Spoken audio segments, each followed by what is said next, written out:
Mantan Wadir Krimum Polda Metro Jaya AKBP Jerry Raymond Siagian resmi dipecat atau pemberhentian tidak dengan hormat atau PTDH dari Polri. Jerry dipecat lantaran melakukan pelanggaran kode etik terkait kasus pembunuhan Brigadir J. Keputusan itu berdasarkan hasil sidang Komisi Kode Etik Polri atau KKEP yang digelar pada Jumat 9 September 2022 kemarin. Dari hasil sidang kode etik tersebut, Jerry terbukti melakukan perbuatan tercela. Jerry pun diberi sanksi administrasi, yakni dikurung di tempat khusus atau patsus di Makobrimob Polri. Jerry ditempatkan di tempat khusus selama 29 hari, mulai tanggal 11 Agustus hingga 9 September di rutan Makobrimob Polri.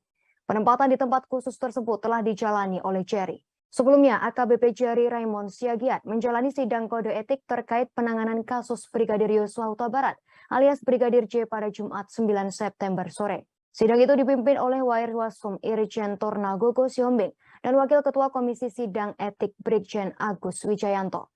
Sementara 3 anggota sidang etik yakni Kombes Pol Rahmat Pamuji, Kombes Pol Satyas Ginting, dan Kombes Pitra Ratulangi. Kadif Humas Polri Irjen Dedi Prasetyo menyatakan nantinya sidang etik bakal segera menghadirkan 13 orang saksi. Hal itu dilakukan guna dimintai keterangan terkait AKBP Jerry Raymond, termasuk perwakilan LPSK yang bakal dimintai keterangan, yaitu ML dan YM. Terima kasih sudah nonton. Jangan lupa like, subscribe, dan share ya.